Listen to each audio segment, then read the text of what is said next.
एक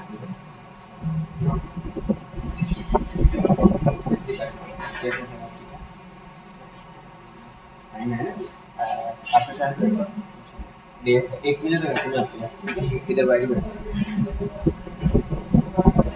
अच्छा जी, खैर ये सब चीजें तो चलती रहेंगी, इस सबको साथ ही अब हमें लेके चलना है, सफर करना है। बट इन सब चीजों के साथ भी हम लोगों ने इनको लेम एक्सक्यूजेस बना के छोड़ नहीं देना, क्योंकि जहाँ बाकी सब कर रहे हैं वहां हम लोगों ने भी करना है। स्टार्ट करते हैं आज के सेशन को। कल के दिन में हम लोगों ने अपने सेशन को ड्रॉप किया था शॉपिफाई के मॉड्यूल के ऊपर। आज जहां से हम लोगों ने लास्ट सेशन को ड्रॉप किया था वहीं से उसको कंटिन्यू करते हैं, स्टार्ट करते हैं। जहां तक हम लोगों ने कल पढ़ा था वहां तक किसी बंदे को कोई कंफ्यूजन, कोई मसला परेशानी क्लियर है सबको? शॉपिफाई स्टोर कस्टमाइज किस तरह से होता है, 3 किस्म के कोर वेब वाइटल्स कौन से होते हैं, क्या क्या होते हैं, वो सब कुछ क्लियर है यहाँ तक सबको?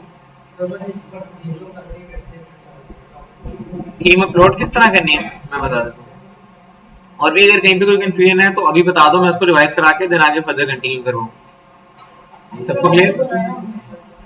बनाया हुआ आपको सारा आता है बनाना? ये फ्लो चार्ट, ये स्टोर सेशंस का आ रहा है, ये एक्चुअली रिपोर्टिंग आ रही है ना मेरी, आपने जो भी रिपोर्ट देखनी है उसका ये आपको ग्राफ बना के दे देता है। ये मेरे स्टोर सेशन है कि आपके इतने व्यूज समझ लो कि आपके स्टोर के ऊपर आए, ये इतनी दफा लोगों ने आपके स्टोर पे कुछ काम, ये उस चीज का आ रहा है, ये सेल्स का आ रहा है, ये ऑर्डर्स का आ रहा है, एंड ये सारा उसके अलग अलग किस्म के चार्ट्स आते हैं यहाँ पे। अच्छा जी, आपने अगर थीम अपनी वेबसाइट पे लगानी है तो थीम वेबसाइट पे लगाने के लिए आपने आ जाना है यहाँ ऑनलाइन स्टोर के ऊपर, आपने इस पे क्लिक करना है। ऑनलाइन स्टोर पे क्लिक करने के बाद आपके पास यहाँ पे सिंपली सबसे पहली ऑप्शन आ जाएगी थीम्स के नाम से, आपने थीम्स पे क्लिक कर देना है एंड हियर यू गो। अभी आपके सामने थीम्स का स्टोर ओपन हो जाएगा, यहाँ पे मैं भी ओपन होता है तो दिखा भी देता हूँ। ये आपके पास ऑप्शन आ रही है, अगर आप यहाँ ऐड थीम में जाते हो, ठीक है, ऐड थीम में जाने के बाद आपके पास दो ऑप्शन है, एक विजिट थीम स्टोर की एंड एक अपलोड जिप फाइल की। अगर आप विजिट थीम स्टोर में जाते हो तो आपके पास शॉपिफाई का अपना थीम स्टोर पड़ा हुआ है जिसके अंदर मल्टीपल थीम्स पड़ी हुई है, लेकिन मैंने आपको बताया था उसमें सिर्फ 4-5 ही फ्री है, बाकी सब पेड है। तो अगर आप वहां से लेना चाहते हो सब कुछ, आप वहां से भी ले सकते हो। सेकंड ऑप्शन क्या है कि आपके पास कोई डाउनलोडेड जिप फाइल पड़ी हुई है, वो जिप फाइल डायरेक्ट अपलोड करो और अपलोड करके अपने शॉपिफाई थीम यहाँ पे अटैच कर दो। क्लियर है यहाँ तक? करके दिखा दूं एक आप लोगों को, एक करके दिखा देता हूँ।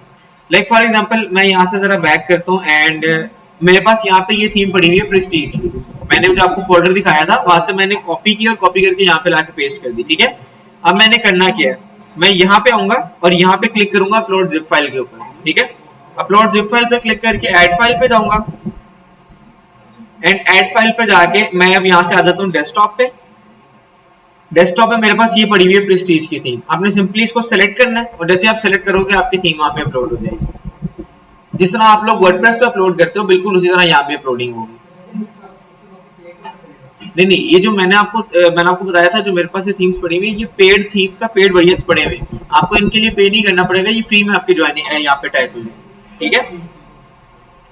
सेकेंडली आप लोगों ने शायद वो पढ़ा होगा वर्डप्रेस के ऊपर कि वर्डप्रेस पे किस तरह आप लोग हेड सेक्शन में जाके कोड्स और टैग्स को पेस्ट करते हो। लाइक आप लोग जैसा गूगल सर्च कंसोल का आपको करना पड़ता है या फिर एनालिटिक्स का कोड करना पड़ता है, फेसबुक पिक्सेल का करना पड़ता है, वो जो कोड्स आप उसमें जाके पेस्ट करते थे उसमें तो आपके पास ऑप्शन थी ना, आप थीम फाइल एडिटर में जाके कर रहे होते थे। इसमें आपके पास ऑप्शन आती है जहां आपने थीम लगाई होती है ना, इस थीम पे जो 3 डॉट्स आ रहे हैं, इस 3 डॉट्स पे आपने क्लिक करना है एंड सेकंड लास्ट नंबर पे ऑप्शन आ रही है मेरे पास एडिट कोड की, आपने एडिट कोड पे चले जाना है। जैसे आप एडिट कोड पे जाओगे आपके सामने कुछ इस तरह की ऑप्शन आ जाएगी जिसमें आपने आ जाना है इस वाले पार्ट पे, date is theme dot liquid, ठीक है। ये आप लोगों ने याद रख लेना है और किसी आपने सेक्शन पे क्लिक नहीं करना, क्योंकि कोई सेक्शन आपने छेड़खानी कर दी तो आपकी पूरी वेबसाइट क्रैश हो सकती है इसमें, और ये शॉपिफाई पे है तो उसको दोबारा रिकवर करना भी थोड़ा मुश्किल काम होगा। तो आपने यहाँ पे थीम डॉट लिक्विड पे जाना है और यहाँ पे स्क्रॉल कर लेना है, स्क्रॉल करके देख लेना ये हेड वाला पार्ट। नॉर्मली आपको स्टार्टिंग में हेड का पार्ट नहीं देखने को मिलता, आपको थोड़ा सा कभी स्क्रॉल नीचे डाउन भी करना पड़ रहा होता है। जहां भी आपको ये हेड वाला पार्ट मिल जाए आपने सिर्फ हेड वाला पार्ट देखना है और उसके नीचे अपने कोड पेस्ट कर देना है जो भी आप पेस्ट करना चाहते हो, ठीक है। लाइक एनालिटिक्स का कोड है, सर्च कंसोल का कोड है, जो भी कोड आप पेस्ट करना चाहते हो आपने यहाँ पे हेड वाले पार्ट के नीचे उस कोड को पेस्ट करना है, ठीक है। आप लोगों ने माइक्रोसॉफ्ट क्लैरिटी पढ़ा था क्या होता है? नहीं पढ़ा था? मैं आपको दिखा देता हूँ, लाइक मैं आपको दिखाता हूँ ये जो मेरा कोड लगा हुआ है ना, मैं जरा आपको नीचे आके दिखा देता हूँ अभी। हेड का पार्ट ये आ गया, नहीं सॉरी वाला नहीं, ये वाला, ये जो कोड लगा हुआ है ना, ये माइक्रोसॉफ्ट क्लैरिटी का लगा हुआ है। क्लैरिटी किस तरह से काम करता है मैं आपको दिखा देता हूँ जरा।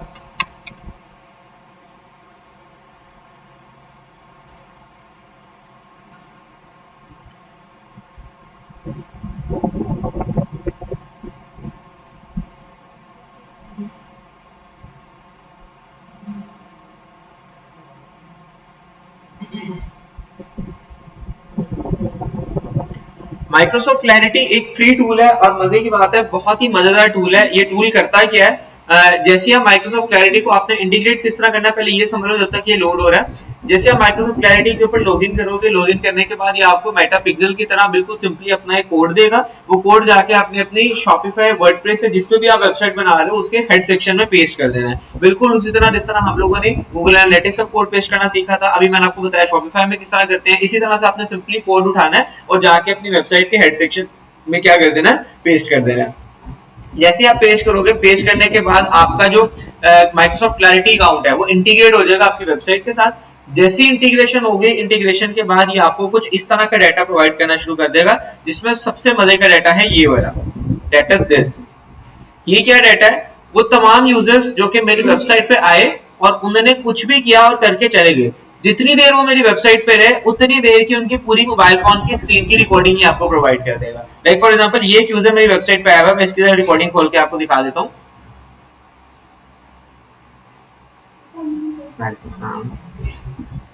ये यूजर आया मेरी वेबसाइट पे और ये सब कुछ कर रहा है, ये उसका माउस ओवर हो रहा है और ये वो मेरी वेबसाइट के ऊपर सारा कुछ कर रहा है।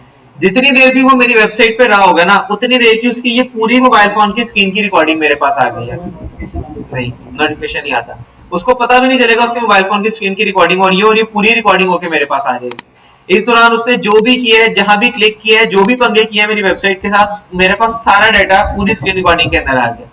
और सिर्फ एक नहीं, जितने भी यूजर्स मेरी वेबसाइट पे आएंगे सबका डाटा मेरे पास आ जाएगा। वो मेरी वेबसाइट पे क्या कर रहा है, कहाँ कहाँ पे क्लिक कर रहा है, किस प्रोडक्ट पे कितना टाइम लगा रहा है, किसको खोल के देख रहा है, किसको नहीं देख रहा है, कहाँ पे स्टे कर रहा है, पूरी की पूरी स्क्रीन रिकॉर्डिंग मेरे पास खुल के आ गई है। नहीं, यूजर नेम पासवर्ड आपकी वेबसाइट के ऊपर रहते हुए नहीं, यूजर नेम पासवर्ड इसमें हाइड हो जाता है, लेकिन आपकी वेबसाइट के ऊपर रहते हुए जो भी यूजर नेम पासवर्ड लगा रहा है वो तो वैसे भी बैकएंड में आपके पास आ ही रहा है ना, तो वो तो आपको इसमें फायदा भी नहीं होने वाला। इसको एक्चुअली यूज सिर्फ इसलिए किया जाता है ताकि आप ये देख सको कि यूजर्स आपकी वेबसाइट के ऊपर आके किस जगह के ऊपर अपना इंटरेस्ट शो कर रहे हैं, किस जगह के ऊपर अपना टाइम वेस्ट शो कर रहे हैं, किस जगह पे उनको लग रहा है कि ये कंटेंट रिलेवेंट सा पड़ा हुआ है। लाइक मैं अपने जितने भी यूजर्स यहाँ पे आ रहे हैं, इन सब यूजर्स की अगर एक एक करके रिकॉर्डिंग देखना शुरू कर दूं तो मुझे आइडिया हो जाएगा कि लोग किस प्रोडक्ट के ऊपर जाके ज्यादा अपना इंटरेस्ट शो करते हैं, कौन सा पार्ट ऐसा जहाँ बोर हो गए फटाफट उसको स्किप कर जाते हैं, और कौन सा पार्ट है जिसमें एक्चुअली वो रिलाई करते हैं, जिसकी वजह से एक्चुअली वो अट्रैक्ट हो रहे होता है मेरी वेबसाइट के लिए। तो ये वो पार्ट है जो मेरे लिए हेल्पफुल साबित होता है। मैं इन सारी जो है रिकॉर्डिंग्स को देख के एक एक करके ये चीज को एनालाइज कर सकता हूँ। सेकेंडली उस पर भी हो सकता, तब भी हो जाएगा। इसका हमने सिर्फ कोड जाके हेड सेक्शन में पेस्ट कर देना, दैट्स इट। सेकंड नंबर पे मुझे ये डाटा प्रोवाइड करता है मेरा हीट मैप्स का। हीट मैप क्या होता है, लाइक मैं इधर आता हूँ और अपना जरा होम पेज का हीट मैप खोल लेता हूँ, हीट मैप खोल के आपको दिखाता हूँ क्या होता है।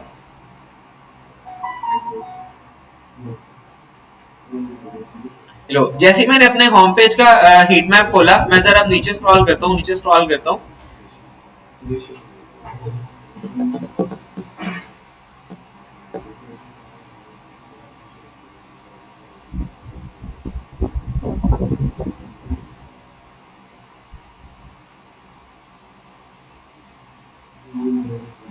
ये देखो, अब ये क्या कर रहा है, मुझे मेरी पूरी वेबसाइट का हीट मैप बना के प्रोवाइड कर रहा है कि किस किस जगह पे कितने कितने क्लिक्स लोगों ने किए हुए। इस जगह पे कितने क्लिक्स हुए हैं, अभी तक 9 क्लिक्स हुए हैं।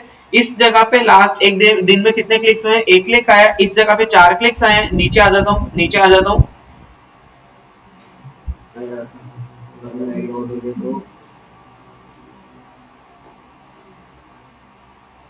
ये आ गया। इस जगह पे कितने क्लिक्स आए, 2 क्लिक्स आए। इस जगह पे 3 क्लिक्स, 1 क्लिक आया, 9 क्लिक आए। ये जो सर्कल रेड सा करके बना हुआ है, इसका क्या मतलब है कि ये वो जगह है जहां पे मेजोरिटी यूजर्स की ट्रैफिक आके रुक रही है और मेजोरिटी यूजर्स की ट्रैफिक आके स्टे कर रही है। ये इसी वजह से उसने मुझे एरिया क्या कर दिया, रेड करके दिखा दिया कि ये आपका हीट मैप में रेड एरिया हुआ है, इस जगह पे आपकी ट्रैफिक आके स्टे कर रही है। मैं नीचे करता हूँ, नीचे करता हूँ, ये आ गया। फिर इस जगह पे कितने क्लिक्स आए, 9 क्लिक्स आए, 1 क्लिक आया। जिस जगह पे जितने जितने टैब्स यूजर्स ने किए हुए ना, वो सारे टैब्स का मुझे डाटा यहाँ पे निकाल के दे देगा। कब कहाँ पे किस बंदे ने कितना स्क्रॉल किया है, किस एरिया में कितना ज्यादा टाइम स्पेंड किया है, ये सारे का सारा डाटा मुझे माइक्रोसॉफ्ट क्लैरिटी निकाल के दे देता है। तो माइक्रोसॉफ्ट क्लैरिटी बहुत मजे का टूल है। ये देखो अभी मुझे निकाल के दे रहा है किस यूजर ने कितने परसेंट सीटीआर रेशियो के साथ मेरे किस एरिया में क्लिक किए और किस एरिया को उसने छोड़ दिया। ये सारा डाटा मुझे यहाँ पे माइक्रोसॉफ्ट क्लैरिटी निकाल के दे रहा है। तो ये बड़ा मजे का डाटा आपको माइक्रोसॉफ्ट क्लैरिटी निकाल के देता है। आई वुड रिकमेंड कि आप लोग सब अपनी वेबसाइट्स पे इस क्लैरिटी को जरूर इंटीग्रेट करना। ये आपको बड़े मजे मजे के डाटा निकाल के देगा, बड़े मजे मजे की रिपोर्टिंग निकाल के देगा। एंड ये आपकी वेबसाइट की रिपोर्टिंग के केस में या वेबसाइट के यूआई यूएक्स को इंप्रूव करने के लिए आपके लिए बड़ा हेल्पफुल साबित होने वाला है। ठीक है, खैर क्लैरिटी के बाद वापस आ जाते हैं अपने शॉपिफाई के पार्ट के ऊपर। शॉपिफाई के पार्ट में कल के दिन में हम लोगों ने अपनी थीम को ऐड करके कस्टमाइज करना सीखा था। वहां तक अब सबको क्लियर हो गया सब कुछ, किसी को कोई कंफ्यूजन? ऑल गुड, डन हो गया। नेक्स्ट हम लोग आ जाते हैं जरा अपने प्रोडक्ट्स के पार्ट पे और जरा अपनी एक पहली प्रोडक्ट ऐड करना सीख लेते हैं, किस तरह से हम अपनी प्रोडक्ट्स को ऐड कर सकते हैं। प्रोडक्ट पे आने के बाद सिंपली मैं यहां आ जाता हूं और ऐड प्रोडक्ट के ऊपर क्लिक कर देता हूं।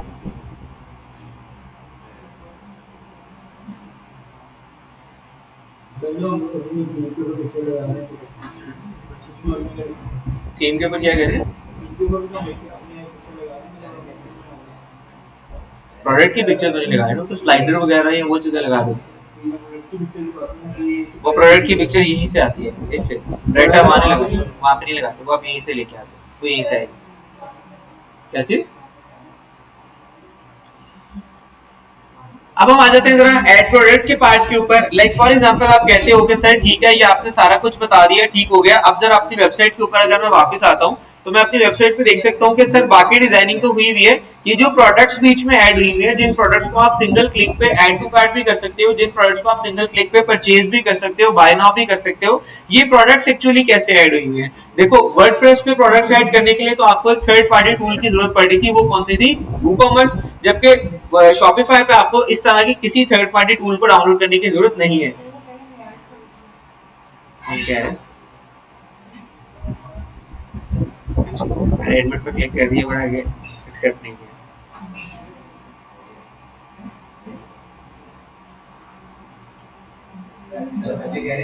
मैं ऐड ही कर रहा हूँ,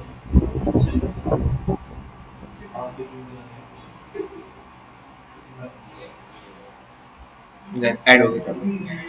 ये प्रोडक्ट्स ऐड करने के लिए आपको सिंपली शॉपिफाई के ऊपर आ जाना है और यहाँ पे आके सर्च। ये पीछे किसका फोल्डर है?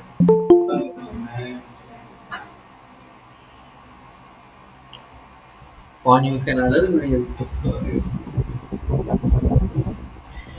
प्रोडक्ट्स के पार्ट पे आ जाते हैं और ऐड प्रोडक्ट के ऊपर क्लिक कर देते हैं। जैसे ही आप ऐड प्रोडक्ट पे क्लिक करोगे, ऐड प्रोडक्ट पे क्लिक करने के बाद साथ ही मेरे सामने कुछ इस तरह की विंडो खुल के आ जाएगी, जिसके अंदर रहते हुए हम लोग अपनी सारी प्रोडक्ट्स को ऐड कर सकते हैं। किस तरह से करते हैं, चलो एक एक करके जरा करना सीख लेते हैं। सबसे पहला पार्ट आता है मेरे पास प्रोडक्ट का टाइटल ऐड करने का। टाइटल किस तरह से ऐड करना है? सिंपल अल्फाज में, जिस तरह जो भी आपकी प्रोडक्ट का शॉर्टेस्ट फॉर्म में जिसमें आप उसको डिस्क्राइब कर सको, वो आपने सिंगल 3 से 4 वर्डिंग के अंदर उसको डिस्क्राइब कर देना है। डिस्क्राइब करने के अंदर एक चीज का खास ख्याल रखना है कि अगर तो आप जा रहे हो कि आपने इस प्रोडक्ट पेज की भी एसईओ करनी है, तो जिस प्रोडक्ट पेज की एसईओ, जिस इस प्रोडक्ट की पेज की एसईओ जिस कीवर्ड पे करना चाह रहे हो, वो कीवर्ड भी आपका एक दफा आपके टाइटल में लाजमी आना चाहिए। लेकिन एक चीज का बहुत खास ख्याल रखना है, ई कॉमर्स एसईओ के अंदर लोग बहुत ज्यादा इस चीज पे कंफ्यूज हो जाते हैं। लाइक फॉर एग्जांपल अगर मैं हैंडबैग सेल कर रहा हूं और मैं ये जो प्रोडक्ट ऐड कर रहा हूं ये भी हैंडबैग की प्रोडक्ट ऐड कर रहा हूं, अब लोग यहाँ पे क्या करते हैं, लोग यहाँ पे क्या करते हैं, लोग कहते हैं कि सर मैं हैंडबैग सेल कर रहा हूँ तो इसका मतलब है मुझे हैंडबैग की कीवर्ड पे ये प्रोडक्ट रैंक करवानी चाहिए। वो क्या करेंगे, यहाँ पे अपने प्रोडक्ट का नाम लिखेंगे। लाइक फॉर एग्जांपल उन्होंने लिख दिया डेफो, मेरे हैंडबैग का नाम है, उन्होंने प्रोडक्ट का नाम लिख दिया, साथ आगे हैंडबैग का वर्ड भी ऐड कर दिया, क्योंकि वो तो चाहते हैं कि भाई हैंडबैग की कीवर्ड पे रैंक करूं, मैं हैंडबैग की कीवर्ड पे रैंक करूंगा तभी मुझे फायदा होगा ना, अगर ये मेरी प्रोडक्ट पे हैंडबैग की कीवर्ड पे रैंक करता है। लेकिन एक चीज यहाँ पे आके आप ये गलत कर जाते हो, हम लोगों ने शायद पहले भी पढ़ा था, एक कॉन्सेप्ट होता है कीवर्ड कैनिबलाइजेशन का, याद है सबको? क्या होता है, क्या होता है कैनिबलाइजेशन? कीवर्ड कैनिबलाइजेशन क्या होता है? ट्रैफिक लेके आते हो, ऐड चलाते हो और ऐड चला के ट्रैफिक लेके आते हो, ऐसी है? हाँ जी, क्या होता है कैनिबलाइजेशन? यही होता है। देखा तो ठीक ही होगा बिल्कुल। हाँ जी, पीछे जो आप बैठी है मिस, क्या होता है कैनिबलाइजेशन? आपसे पूछ रहा हूँ। हाँ जी आपसे, कैनिबलाइजेशन क्या होता है? कीवर्ड कैनिबलाइजेशन, ये मैंने लास्ट क्लास में पढ़ाया भी नहीं है, ये आप लोगों ने वर्डप्रेस में पढ़ा था। हाँ जी, आपके साथ जो बैठे हैं, आपके साथ जो बैठे हैं।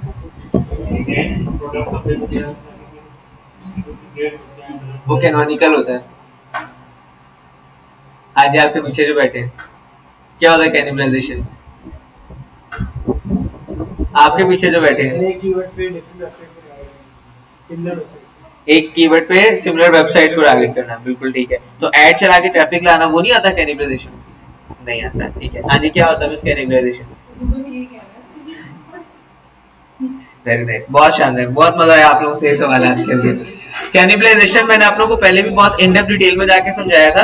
अगर आप अपनी वेबसाइट के मल्टीपल वेब पेजेस को एक ही कीवर्ड पे रैंक करवाने की कोशिश करोगे तो वो कीवर्ड कैनिबलाइजेशन का इशू बन जाएगा। गूगल ये कहता है कि आपका हर वेब पेज डेडिकेटेड अलग कीवर्ड के ऊपर रैंक होना चाहिए, आपके एक से ज्यादा वेब पेजेस एक कीवर्ड के ऊपर रैंक नहीं होने चाहिए। क्यों? क्योंकि अगर आप एक से ज्यादा वेब पेजेस के ऊपर एक ही सिंगल कीवर्ड की कीवर्ड डेंसिटी को ऐड करोगे तो उससे होगा क्या कि गूगल खुद कंफ्यूज हो जाएगा कि उस स्पेसिफिक कीवर्ड पे आपके इन तमाम वेब पेजेस में से किस वेब पेज को रैंक करवाना है। इसी वजह से मैंने आप लोगों को बार बार थोड़े थोड़े इंटरवल्स के ऊपर एक चीज बार बार याद दिलाई थी कि एसईओ हमेशा आपकी डेडिकेटेड वेब पेजेस की होती है, कभी भी आपके पूरे वेबसाइट की एसईओ नहीं होती है। एसईओ हमेशा किसकी होती है? वेब पेजेस की होती है। तो इस वजह से आपने यहाँ पे जब भी प्रोडक्ट नेम ऐड कर रहे हो ना, तो आपने एक चीज का ख्याल रखना है कि जो आपके कैटेगरी नेम्स है, ये कैटेगरी नेम्स हमेशा आपके ऐड हो रहे होंगे आपके कैटेगरी पेजेस के ऊपर। हैंडबैग का वर्ड, क्लचेस का वर्ड, ये जितने भी कीवर्ड्स है, ये कीवर्ड्स के ऊपर मैं काम कर रहा हूँ अपने कैटेगरी पेजेस के लिए। जबकि मेरे जो प्रोडक्ट पेजेस होंगे, प्रोडक्ट पेजेस पे मैं इन कीवर्ड्स को यूज नहीं करूंगा ताकि मेरा कीवर्ड कैनिबलाइजेशन ना हो जाए। यूज करने का मतलब ये नहीं है कि मैं ऐड ही नहीं करूंगा, ऐड में करूंगा बट प्रॉपर एसईओ के हिसाब से उसको ऐड नहीं करूंगा। सिंपल डिस्क्रिप्शन में वर्ड हैंडबैग का आ जाए वो तो ऑब्वियसली मैं ऐड कर रहा हूँ, बट एसईओ के लिहाज से इसमें मैं उस स्पेसिफिक कीवर्ड को मेन कीवर्ड नहीं बनाऊंगा अपना, मैं मेन कीवर्ड बनाऊंगा अपने प्रोडक्ट नेम को, ठीक है। मैंने यहाँ पे आके अपना प्रोडक्ट नेम ऐड कर दिया। सेकंड नंबर पे आप पार्ट आता है मेरे पास डिस्क्रिप्शन का।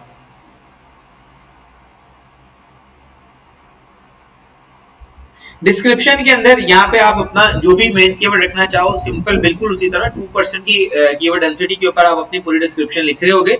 डिस्क्रिप्शन लिखने के लिए शॉपिफाई का अपना एआई टूल भी अवेलेबल है, यहाँ पे आके अपना सिंपली मेंशन कर देना है कि आपको किस चीज के ऊपर डिस्क्रिप्शन चाहिए। मैं कहता हूँ मुझे लेडीज हैंडबैग के ऊपर डिस्क्रिप्शन लिखवानी है, मैं जनरेट पे क्लिक करूंगा तो बिल्कुल चैट जीपीटी की तरह खुद ब खुद वो अपनी मर्जी से मुझे एक मजेदार सी डिस्क्रिप्शन लिख के दे देगा, जिसको विद अ सिंगल क्लिक मैं अपनी वेबसाइट के ऊपर ऐड भी कर सकता हूँ।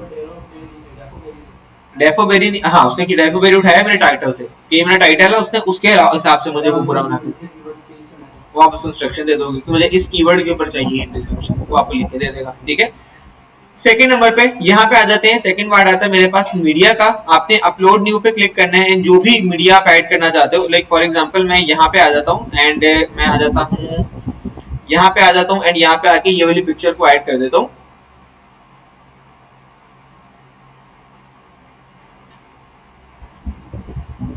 जैसे आप इसको सिंगल क्लिक करोगे आपकी इमेज की मीडिया यहाँ पे ऐड हो गया। मीडिया ऐड होने के बाद नेक्स्ट पार्ट आता है मेरे पास इसको क्रॉप करने का। एक चीज याद रखना, जब भी आप किसी वेबसाइट पे आओगे ना, आप अगर रैंडम अपनी कोई भी इमेजेस उठा के अपलोड करना शुरू कर दोगे तो किसी इमेज का साइज बड़ा रह रहा होगा, किसी का छोटा रह रहा होगा, किसी का बड़ा रह रहा होगा, तो मल्टीपल साइजेस के ऊपर यहाँ पे पिक्चर्स शो हो रही होंगी, वो एक यूजर के एक्सपीरियंस को खराब कर रही होंगी। इसलिए आपने हमेशा अपनी तमाम इमेजेस को एक सिंगल साइज फ्रेम के ऊपर रखना है, और एक सिंगल साइज फ्रेम पे रखने के लिए आपने क्या करना है, जो चीज रिकमेंडेड होती है डेट इज इसके ऊपर एक दफा क्लिक करना है। जैसे आप इस पे क्लिक करोगे आपके सामने यहाँ पे ऑप्शन आएगी क्रॉप एंड ट्रांसफॉर्म की, आपने इस पे क्लिक कर देना है एंड यहाँ से जो आइडियल साइज है वेबसाइट के लिए प्रोडक्ट इमेजेस का डेट इज 1:1 की रेशियो के ऊपर आपने इस इमेज को ऐड करना है। नहीं शो इधर से शो हो रही है, शो किसको नहीं शो हो रही?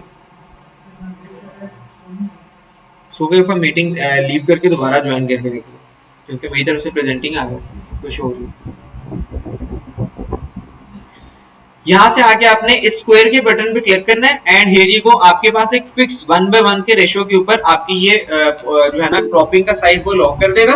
इस क्रॉपिंग के साइज पे आके आपने इधर अप्लाई पे क्लिक करना है एंड इधर से आके सेव पे क्लिक कर देना है एंड हियर यू गो। नहीं, ये पिक्सेलेट नहीं होगा। हाँ, अगर आपकी इमेज बहुत ज्यादा लो रेजोल्यूशन की है उस केस पे पिक्सेलेट होगा, वरना पिक्सेलेट नहीं हो रहा होगा।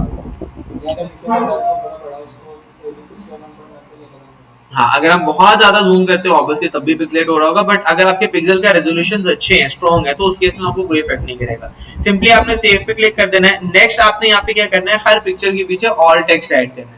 ऑल टेक्स्ट क्या होता है, मैंने आप लोगों को पहले भी बताया था। आप लोगों की पिक्चर जब एक दफा अपलोड होती है तो गूगल या फेसबुक जहां पे भी आप अपलोड कर रहे हो वो एक दफा आपके इमेज को स्कैन करता है।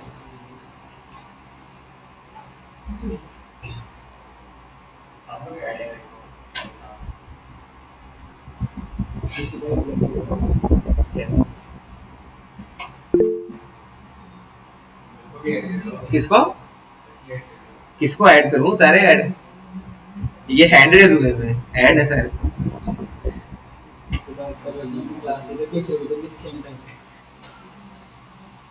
हाँ, मैं मैसेज पढ़ा था A63 के अंदर। अच्छा जी, नेक्स्ट पार्ट के ऊपर आपने ये करना है, यहाँ आके ऑल टेक्स्ट ऐड कर देना है। ऑल टेक्स्ट आपने हमेशा इस तरह का ऐड करना है जिसके अंदर आप अपनी प्रोडक्ट के अंदर जो भी इस इमेज के अंदर जो भी आपकी प्रोडक्ट है उसको आप डिफाइन कर रहे हो, ताकि गूगल के ऊपर कल को अगर ये वाला कीवर्ड सर्च किया जाए या गूगल के ऊपर कल को गूगल ने देखना चाहे कि इस पिक्चर के अंदर पड़ा क्या हुआ है, तो उसको ऑल टेक्स्ट देख के समझ आ जाए कि ये इसके अंदर हैंडबैग पड़ा हुआ है। ठीक है, ये ऐड करने के बाद आपने सिंपली यहाँ पे आके सेव पे क्लिक करना है एंड हियर यू गो, आपका मीडिया ऐड हो जाएगा।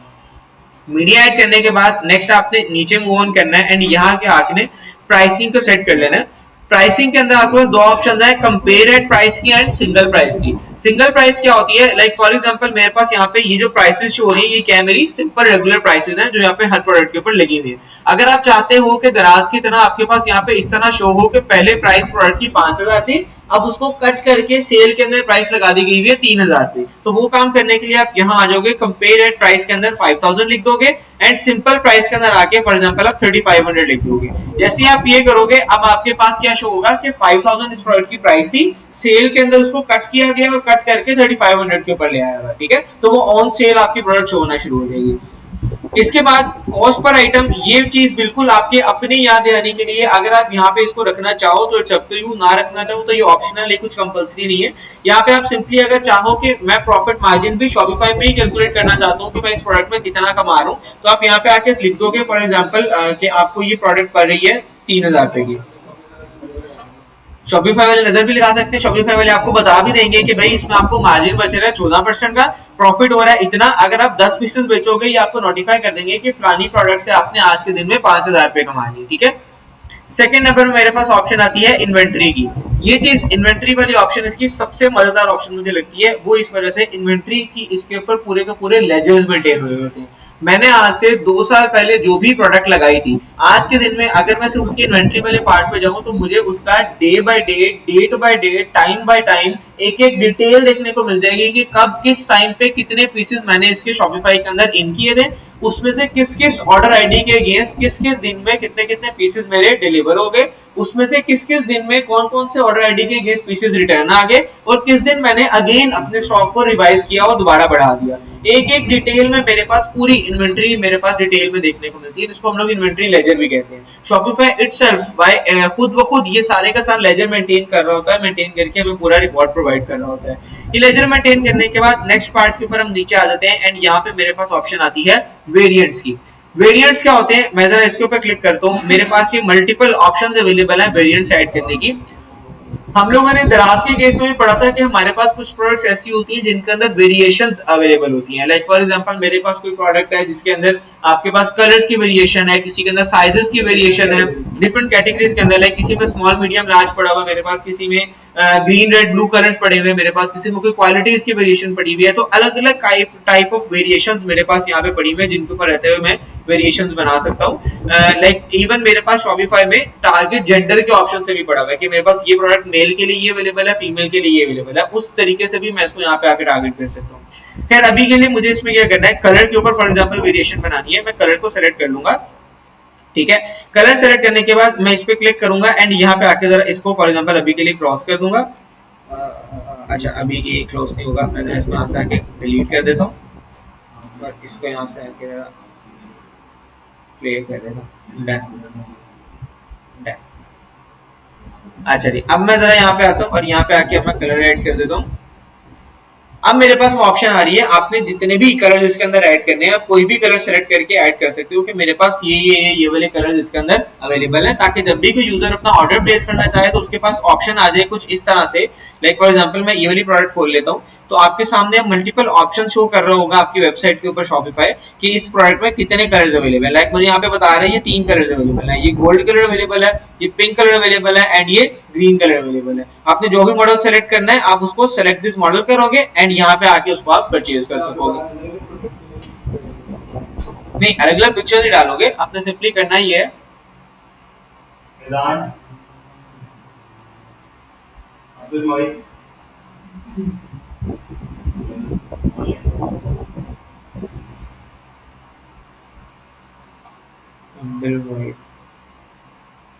नहीं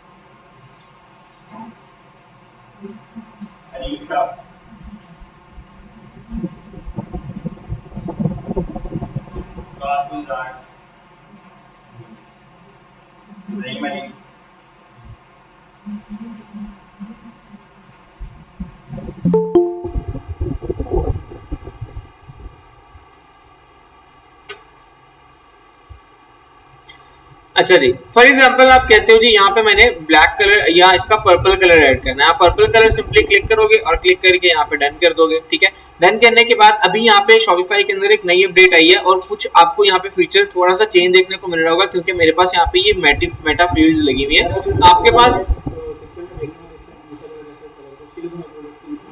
मैं वही आपको बताने लगूं, मेरे पास यहाँ पे आपको जो मेटा फील्ड्स वाला पार्ट देखने को मिल रहा है ना, एक्चुअली आपके शॉपिफाई स्टोर में आपको मेटा फील्ड्स देखने को नहीं मिलेगा। मैंने ये किसी रीजन की वजह से एड ऑन के तौर पे ऐड किया हुआ है, बट इसका टू बी ऑनेस्ट कोई ऐसा खास अभी के लिए आपको फायदा नहीं देखने को मिलने वाला।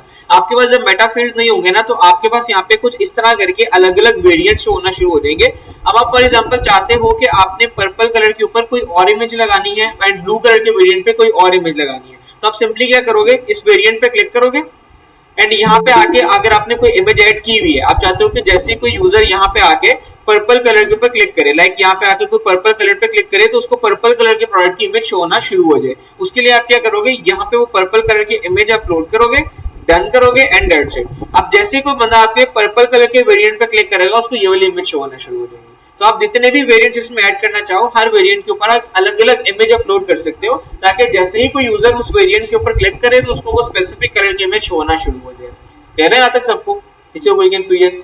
ऑल गुड, डन हो गया। वेरिएंट्स ऐड करने के बाद, इमेजेस ऐड करने के बाद लास्ट में मेरे पास ऑप्शन आती है सर्च इंजन लिस्टिंग्स छेड़ने की। सर्च इंजन लिस्टिंग छेड़ने का क्या मतलब है, हम लोगों ने वर्डप्रेस के अंदर जब आप लोगों ने पढ़ा था, वर्डप्रेस में आपने पढ़ा था कि हम लोग योस्ट एसईओ का यूज करते हुए 3 चीजों को एडिट कर रहे थे, मेटा टाइटल को, मेटा डिस्क्रिप्शन को एंड स्लग को। ये 3 चीजें आप लोग पढ़ के आए हो कि आप लोग एडिट करते हो हर एक प्रोडक्ट पेज के लिए, हर एक पेज के लिए सिंपली। तो यहाँ पे आपके पास ऑप्शन आ रही है, मेटा टाइटल आपके पास आ रहा है पेज टाइटल के नाम से, मेटा डिस्क्रिप्शन आपके पास आ रही है इस नाम से, यहाँ पे आके आप अपनी मेटा डिस्क्रिप्शन छेड़ सकते हो एंड छेड़ने के बाद लास्ट पे आपके पास यूआरएल हैंडल यानी कि आपके पास स्लग की ऑप्शन आ रही है। अगर आप चाहो तो अपने स्लग को भी मैनुअली कंट्रोल कर सकते हो। स्लग्स ऐड करने के बाद आप देख सकते हो कि शॉपिफाई की तरफ से बाय डिफॉल्ट एक चीज एड ऑन के तौर पे आपको देखने को मिल रही है and that is your price. Price normally product listing के अंदर गूगल पे नहीं देखने को मिलती, बट यहाँ पे देखने को मिल रही है। अगर आपको वर्डप्रेस पे अपनी प्रोडक्ट में इस तरह करके कुछ प्राइस शो करनी है तो उसके लिए आपको क्या करना पड़ता है, हमने ये भी पढ़ा था। हाँ जी, हाँ जी, मेरे पास यहाँ पे सर्च इंजन लिस्टिंग के अंदर लास्ट पे प्राइस शो हो रही है। वर्डप्रेस की वेबसाइट्स की सर्च इंजन लिस्टिंग के ऊपर प्राइस शो नहीं होती बाय डिफॉल्ट, उसमें करने के लिए मुझे एक चीज एक्स्ट्रा ऐड करनी पड़ती है, वो क्या थी?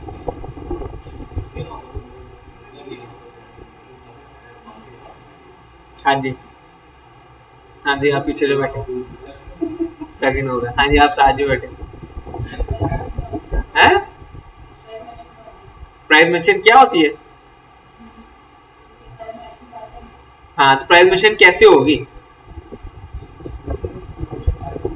ऑप्शन होगी आगे, कोई आगे जाके देख लेते हैं, कोई ऑप्शन नहीं है।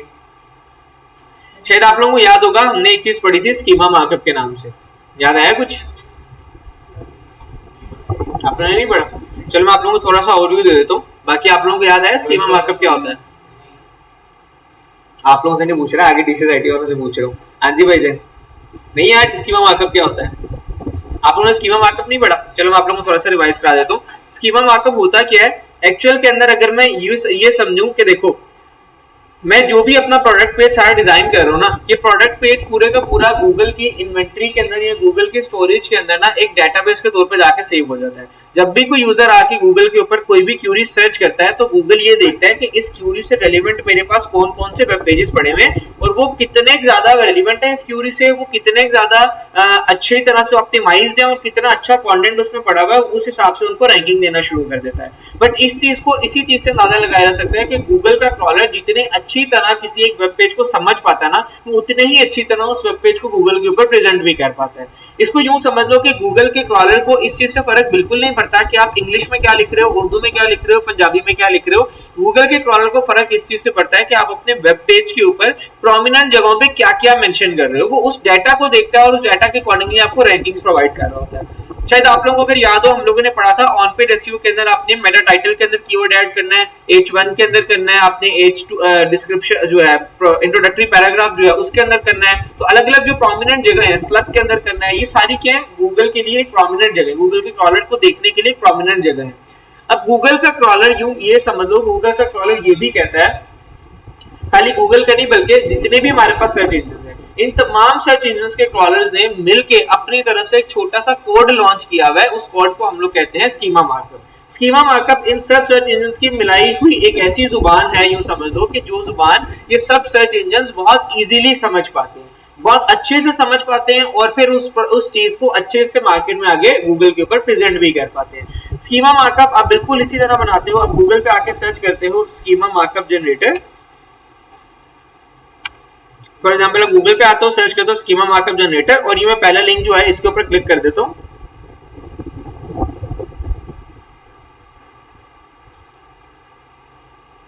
जैसे मैं इस पे क्लिक करता हूँ आपके पास यहाँ पे ऑप्शन शो हो रही है अब अलग अलग टाइप्स ऑफ स्कीमास बनाने की। हम लोगों ने पहले भी पढ़ा था हमारे पास अलग अलग टाइप्स ऑफ स्कीमास होते हैं जो आप बनाते हो। ये जो मेरे पास यहाँ पे प्रोडक्ट की प्राइस शो हो रही है, ये क्या एक्चुअल के अंदर प्रोडक्ट की प्राइस का स्कीम है। इसी तरह से मेरे पास प्रोडक्ट की रिव्यूज का स्कीमा भी होता है जो हम लोगों ने बना के भी देखा था डीसीएसआईटी वालों ने, ठीक है। इसके अलावा हमारे पास पर्सन स्कीमा भी होता है, इसके अलावा हमारे पास ऑर्गेनाइजेशन स्कीमा भी होता है, ठीक है। वो किस तरह से शो होते हैं, लाइक फॉर एग्जांपल मैं गूगल पे आता हूँ और आके सर्च करता हूँ मोहम्मद अली जिना, मैं यहाँ पे आके सर्च करता हूँ मोहम्मद अली जिना और मैं एंटर कर देता हूँ।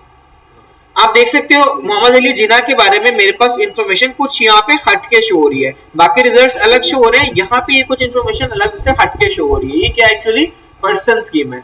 जो मेरे पास ऑर्गेनाइजेशंस यहाँ पे शो हो रही होती है, मैं जीएमबी गूगल में बिजनेस की बात नहीं कर रहा, कुछ ऑर्गेनाइजेशंस की इंफॉर्मेशन यहाँ पे शो हो रही होती है। वो ऑर्गेनाइजेशंस की इंफॉर्मेशन किसके थ्रू शो होती है, ऑर्गेनाइजेशन स्कीमा के थ्रू। सिमिलरली मैं यहाँ पे आता हूँ और यहाँ पे आके सर्च करता हूँ like for example pasta recipe और मैं एंटर कर देता हूँ। मैं जरा नीचे आता हूँ एंड थोड़ा सा नीचे आता हूँ। आप यहाँ पे देख सकते हो यहाँ पे क्या हो रहा है, मेरे पास रेटिंग शो हो रही है और किसी रिजल्ट में रेटिंग शो हो रही है नहीं शो हो रही। क्या नॉर्मली किसी रिजल्ट्स में आपका मुझे लगता है आप पहला महीना भूल गए भाई, नहीं भूले? आज आखिरी क्लास है आप लोगों की, मेरे साथ लेनी है तो आराम से ले लो, वरना बाहर सोफे बड़े मजेदार है आपका वेट कर रहे हैं। पहले भी आपने बड़ा मजेदार तरीके से रेस्ट किया घर में जाके, दोबारा करना चाहो तो मुझे कोई इतराज नहीं। लास्ट क्लास है तो उसको लास्ट क्लास समझ लो और अच्छी मेमोरी की तौर पे यहाँ से निकलो, वरना मुझे बिल्कुल शर्म नहीं आएगी कि मैं रिकॉर्डिंग में आपको यहाँ से दोबारा बाहर निकालूं।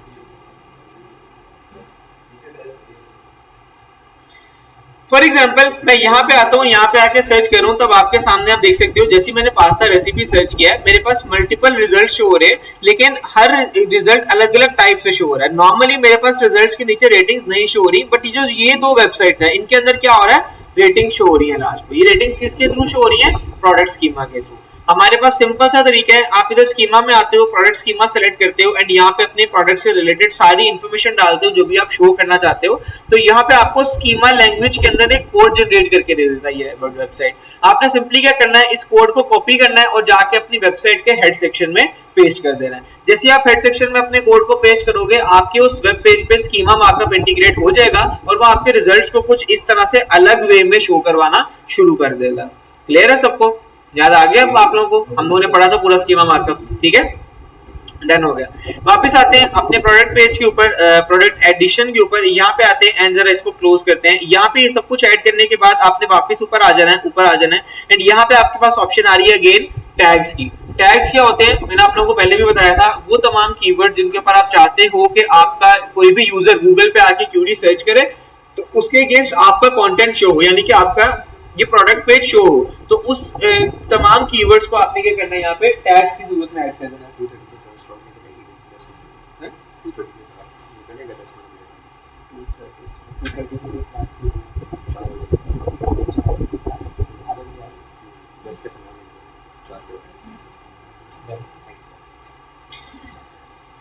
अभी आप आरफा जा रहे हैं, क्या कह रहे हो? आते हुए लेते हैं ना फिर गिव अवे। सर मैं टैग को मैं डिलीट कर रहा हूं। अच्छा जी, यहाँ पे आपने टैग्स के अंदर क्या करना है, वो तमाम कीवर्ड जिनके ऊपर आप चाहते हो कि कोई भी बंदा गूगल पे आके क्यूरी सर्च करे तो उसके अगेंस्ट आपका कंटेंट शो हो या आपका ये प्रोडक्ट पेज शो हो, वो तमाम कीवर्ड्स यहाँ पे आपने आके टैग में डालना शुरू कर देने हैं। टैग के बाद नेक्स्ट पार्ट आता है मेरे पास कलेक्शंस का। कलेक्शन क्या होती है, जिस तरह वर्डप्रेस के केस में हमारे पास प्रोडक्ट कैटेगरीज थी, बिल्कुल वही काम शॉपिफाई के केस में क्या कौन करता है, कलेक्शंस कर रहे होते हैं। तो आपने जितनी भी अपनी प्रोडक्ट कैटेगरीज बनानी है वो तमाम कैटेगरीज एक्चुअल में यहाँ कलेक्शंस के नाम से शो हो रही होंगी। आपने अपनी सारी कलेक्शंस बना लेनी है और जिस भी कलेक्शन में फिर आप इस प्रोडक्ट को डालना चाहते हो वो कलेक्शन यहाँ से आके सेलेक्ट कर लोगे। लाइक फॉर एग्जांपल मैं इसको हैंडबैग की कलेक्शन में शो करवाना चाहता हूँ, मैं यहाँ से आके सेलेक्ट करूंगा हैंडबैग एंड दैट्स इट, यहाँ पे सर्च कर लूंगा। कलेक्शन में ऐड करने का फायदा क्या है, लाइक फॉर एग्जांपल मैं अपनी वेबसाइट के ऊपर आता हूँ और जरा यहाँ पे आके आपको दिखाता हूँ। मैं जरा इसको क्लोज करता हूँ। जैसे मैं इधर ऑल प्रोडक्ट्स में जाता हूँ, आप देख सकते हो मुझे यहाँ पे मेरी कैटेगरीज शो हो रही है। अगर आप चाहते हो कि कोई यूजर हैंडबैग में सर्च करे और हैंडबैग पे क्लिक करे और उसको मेरे तमाम हैंडबैग शो होना शुरू हो जाए, तो किस तरह पॉसिबल होगा? आपने अपनी उन प्रोडक्ट्स को सारे हैंडबैग की कैटेगरी के अंदर ऐड करना है एंड हैंडबैग की कैटेगरी में जो भी आपकी प्रोडक्ट्स एडेड होंगी वो तमाम प्रोडक्ट्स आपके यहाँ पे इस तरह करके शो होना शुरू हो जाए। क्लियर है सबको यहाँ तक? किसी को कोई कंफ्यूजन?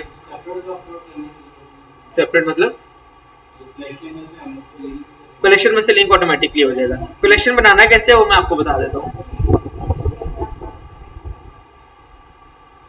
टैग भी होता है, पैकिंग भी होती है। टैग मैं आपको दिखाता हूँ, तो मैं आपको पिक्चर में दिखा देता हूँ। टैग मोबाइल फोन में, ठीक है? अच्छा जी, ठीक है, यहाँ तक किसी को कोई कंफ्यूजन? क्लियर है सबको? डन हो गया।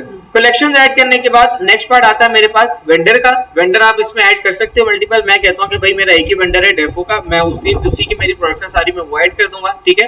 प्रोडक्ट टाइप, ये प्रोडक्ट किस टाइप की है? अच्छा, ये जो प्रोडक्ट टाइप है ना, ये यूजर को डायरेक्टली कोई इफेक्ट नहीं करने वाली है, ये आपके इंटरनल मार्केटिंग से के लिए आपको बेनिफिट देने वाली है। प्रोडक्ट टाइप एक्चुअल के अंदर आपको फेसबुक पे कुछ जगहों पे बहुत ज्यादा बेनिफिट दे सकती है। लाइक फॉर एग्जांपल आपने फेसबुक के ऊपर क्या किया है, एक कैटलॉग क्रिएट किया है। अब आप उस कैटलॉग में एक अलग सब कैटलॉग टाइप क्रिएट करना चाहते हो जिसमें आप चाहते हो कि ऑटोमेटिकली एक टाइप की मेरी प्रोडक्ट्स इस कैटलॉग के अंदर फॉल करना शुरू कर दें। उस तरह के कामों के लिए, उस तरह के फिल्टरेशन के लिए आप यहाँ पे आके सिर्फ प्रोडक्ट टाइप ऐड कर रहे होते हो। उसके अलावा यहाँ पे आपको प्रोडक्ट टाइप और किसी तरह बेनिफिट नहीं देने वाली है, ठीक है? प्रोडक्ट टाइप ऐड करने के बाद फाइनली आपने ऊपर लास्ट पे आना है एंड यहाँ पे स्टेटस सेलेक्ट कर लेना है, एक्टिव या ड्राफ्ट। ड्राफ्ट में करोगे तो वो प्रोडक्ट ऑन लाइव वेबसाइट के ऊपर यूजर्स को शो नहीं होगी। एक्टिव करोगे तो आपकी वेबसाइट के ऊपर प्रोडक्ट सब यूजर्स को प्रैक्टिकली शो होना शुरू हो जाएगी। सिंपली आपने एक्टिव पे क्लिक करना है एंड यहाँ पे आके सेव कर देना है एंड आपकी प्रोडक्ट वेबसाइट के ऊपर रेडी टू बी लिस्टेड हो जाएगी। हाँ, एक चीज याद रखिए, नीचे आपने भी स्टॉक ऐड नहीं किया तो यहाँ पे आपने हर इन्वेंटरी का अपने तमाम जो भी आपने वेरिएंट्स ऐड किए सबके स्टॉक्स लाजमी ऐड कर देने कि मेरे पास किसका कितने कितने पीसेस पड़े हुए हैं, ताकि यूजर्स के उतने ही ऑर्डर्स शॉपिफाई आपसे पकड़ सके, शॉपिफाई उससे ज्यादा ऑर्डर आपके वेबसाइट पे ना पकड़े, ठीक है? ये सब कुछ ऐड करने के बाद सिंपली, हाँ बिल्कुल यहाँ पे भी उसी तरह करना है, ठीक है? सिंपली यहाँ पे आके आपने सेव पे क्लिक करना है। जैसे आप सेव पे क्लिक करोगे आपकी प्रोडक्ट शॉपिफाई के ऊपर क्या हो जाएगी, ऐड हो जाएगी। ऐड होने के बाद हम लोग अब जरा वापस आते हैं और वापस आके नेक्स्ट चीज बनाना शुरू करते हैं, that is our collection. Collection किस तरह बनाते हैं मैं जरा वो भी आपको दिखा देता हूँ। फॉर एग्जांपल मैं इधर आ जाता हूँ, कलेक्शंस पे क्लिक कर देता हूँ।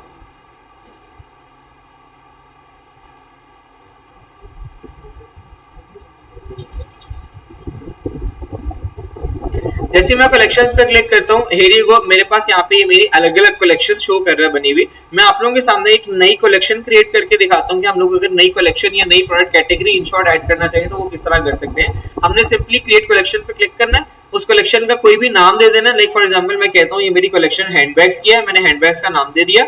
डिस्क्रिप्शन में थोड़ा सा इसको डिफाइन कर दो कलेक्शन को कि इस कलेक्शन के अंदर क्या क्या चीजें आने वाली हैं।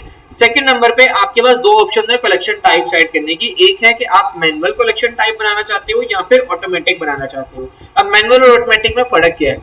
मैनुअल कलेक्शन टाइप वो कलेक्शन टाइप होगी जिसमें लाइक जिस तरह मैं अभी प्रोडक्ट ऐड कर रहा था तो करते हुए मैंने उसमें कलेक्शन क्या की थी, मैनुअली सेलेक्ट की थी। हैंडबैग की कलेक्शन को मैनुअली जाके सेलेक्ट किया था कि इसको इस कलेक्शन में मैंने डालना है, ऐसे किया था मैंने, कलेक्शन में मैनुअली सेलेक्ट किया था।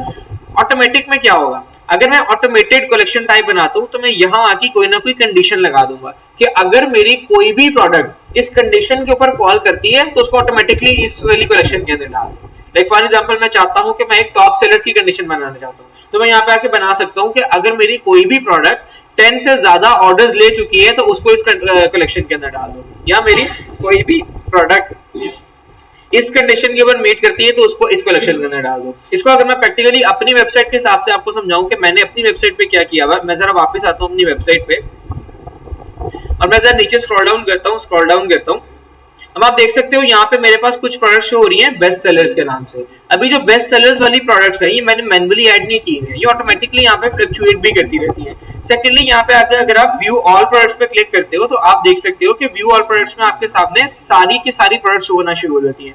जबकि मैं मैनुअली जब भी कोई प्रोडक्ट आके ऐड करता हूँ तो मैं उसमें से कभी भी किसी के ऊपर भी ऑल प्रोडक्ट की कलेक्शन में उसको ऐड नहीं करता। मैंने किया क्या हुआ है, मैंने यहाँ पे आके एक नई ऑटोमेटेड कलेक्शन ऐड कर दी हुई है, जिस कलेक्शन की मैंने कंडीशन क्या रखी है कि वो तमाम प्रोडक्ट्स जिसकी इन्वेंटरी 0 से ज्यादा है वो सारी की सारी ऑटोमेटिकली ऐड हो जाए मेरी ऑल प्रोडक्ट्स की कलेक्शन के अंदर। That's it. यहाँ पे आके मैंने इस बटन पे उस कलेक्शन को लिस्ट कर दिया।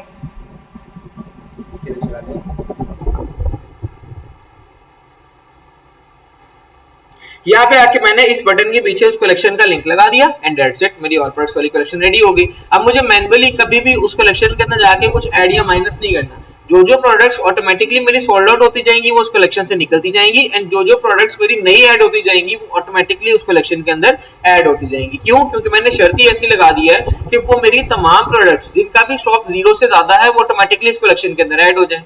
क्लियर है? मैं यहाँ तक सबको किसी को कंफ्यूजन? ऑल गुड, डन हो गया।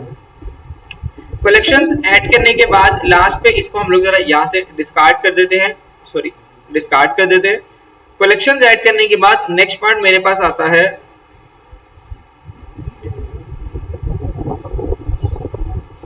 मेरे पास तो ये वाले 4 पार्ट्स है। ये बेसिक लेवल के बहुत बिल्कुल इजी है समझने के लिए। मेन ये 2 चीजें ही आपके काम में आने वाली हैं। अगर आपको इनको भी समझना हो आप सिंपली एक एक करके इनको एक्सप्लोर करोगे, आपको इनका भी इन डेप्थ नॉलेज हो जाएगा कि ये भी क्या चीजें हैं। नेक्स्ट पार्ट मेरे पास मेनली आता है कस्टमर सेगमेंट्स का। मैं जरा कस्टमर्स के ऊपर क्लिक करता हूँ एंड बल्कि पहले आप लोगों की अटेंडेंस लगा लेते हैं ताकि अटेंडेंस आप लोगों की मिस ना हो जाए।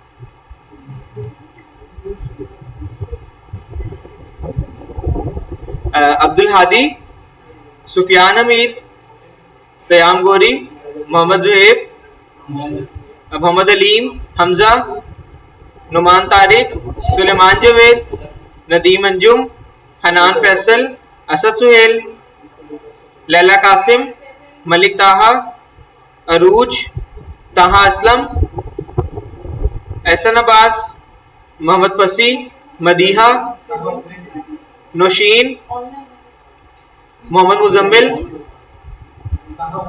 ताहा, मलिक ताहा ऑनलाइन है?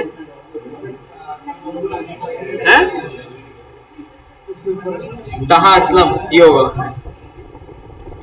Summer Abbas, sir ji Mohammad Muzammil online है। Mohammad Muzammil online, okay. Samar Abbas absent, Khushbakht, Mohammad Nabeel,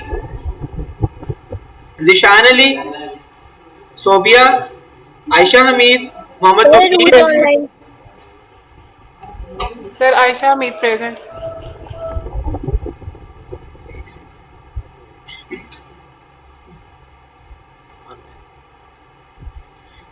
Mohammad Tauqeer, Muqaddas Amir, Mohammad Bilal,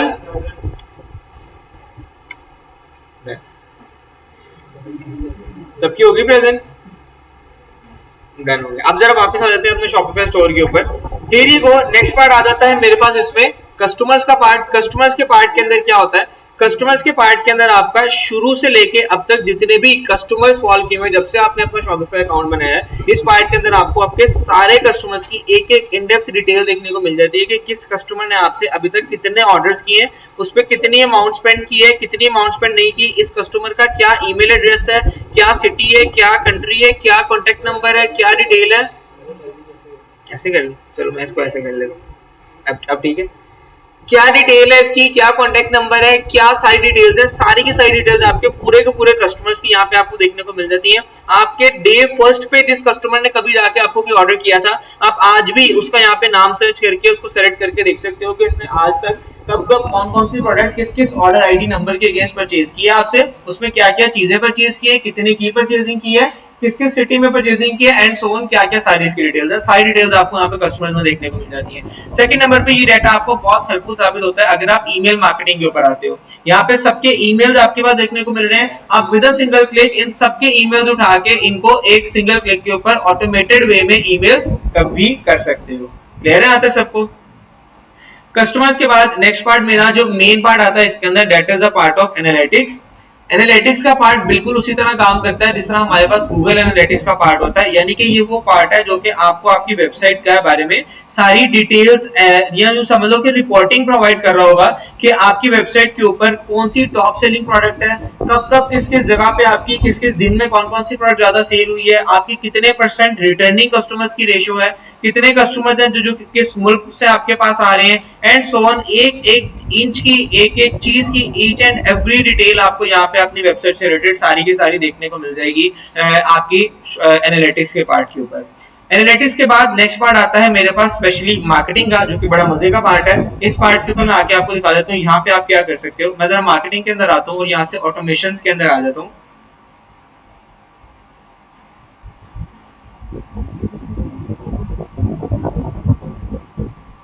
अच्छा जी, हम लोगों ने शायद आप लोगों को याद होगा एक चीज पढ़ी थी ईमेल मार्केटिंग के अंदर कि आप ईमेल मार्केटिंग में ऑटोमेशंस क्रिएट कर सकते हो अपने शॉपिफाई स्टोर को कनेक्ट करके या वर्डप्रेस वेबसाइट को कनेक्ट करके। कुछ उसी तरह की ऑटोमेशंस आप शॉपिफाई पे खुद भी अपनी तरफ से क्रिएट कर सकते हो। वो किस तरह? लाइक फॉर एग्जांपल मैं यहाँ पे आता हूँ और आपको दिखाता हूँ। मेरे पास यहाँ पे अभी के तौर पे एक ईमेल एक रेडी पड़ी हुई है marketing automation, that is this abundant cart की। मैं जरा इसके ऊपर क्लिक करता हूँ। Here you go.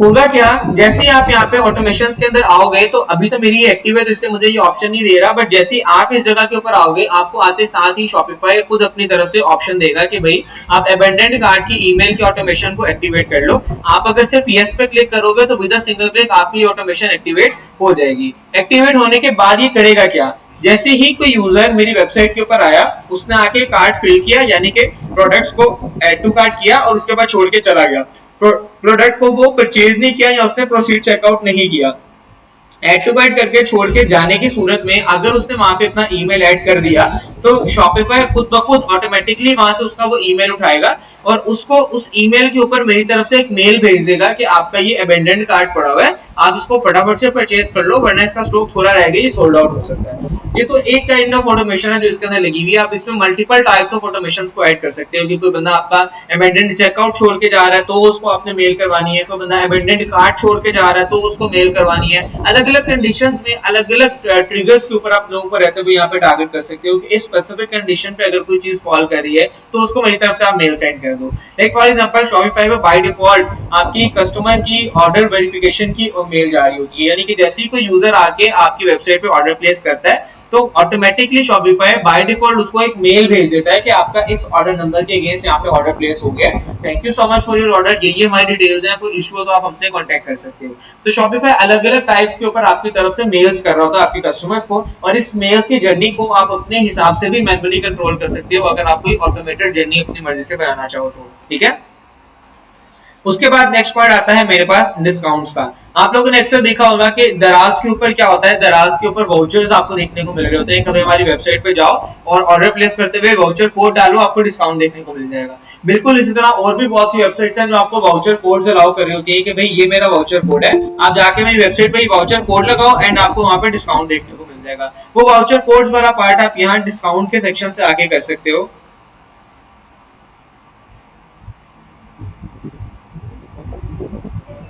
तो वाउचर कोड वाला पार्ट आप यहाँ डिस्काउंट के सेक्शन से आके मैनेज कर सकते हो। आपने सिंपली क्रिएट डिस्काउंट के ऊपर क्लिक करना है एंड आप मल्टीपल काइंड्स ऑफ डिस्काउंट्स बना सकते हो। लाइक आप ये भी डिस्काउंट बना सकते हो कि अगर कोई बंदा एक से ज्यादा प्रोडक्ट्स को परचेज करता है या किसी बंदे की परचेजिंग वैल्यू, सेल की आपकी वैल्यू किसी एक कस्टमर के ऑर्डर की 10,000 से ऊपर जाती है तो उसको इतने % डिस्काउंट दे दो। आप इस तरह से भी डिस्काउंट बना सकते हो। आप इस तरह से भी बना सकते हो कि मैनुअली ये कूपन कोड है, जो भी यूजर ऑर्डर प्लेस करते हुए दराज की तरह अपना वो कूपन कोड डालेगा उसको वहां पे डिस्काउंट मिल जाएगा। तो आपके पास मल्टीपल चीजें हैं जिनके थ्रू रहते हुए आप यहाँ क्रिएट डिस्काउंट पे क्लिक करके सिंपली यूजर्स को अट्रैक्ट करने के लिए डिस्काउंट ऑफर कर सकते हो। लाइक फॉर एग्जांपल आप चाहते हो कि भाई जब भी किसी यूजर के परचेजिंग की वैल्यू या ऑर्डर की वैल्यू 10,000 से ऊपर जाए तो उसको ऑटोमेटिकली मैं कुछ ना कुछ डिस्काउंट दे दूं कि 2-4-5% का डिस्काउंट दे दूं। आप वो भी यहाँ पे आके मैनुअली ऐड कर सकते हो, ठीक है। तो हमारे पास डिस्काउंट्स में भी मल्टीपल ऑप्शंस है जिनके ऊपर रहते हुए आप यहाँ पे चीजों को ऐड कर सकते हो। सेकेंड नंबर पे उसके बाद मेरे पास ऑप्शन आती है थीम्स के बाद यहाँ पे सबसे मजे की, that is the part of pages. मैं जरा पेजेस के ऊपर आ जाता हूँ।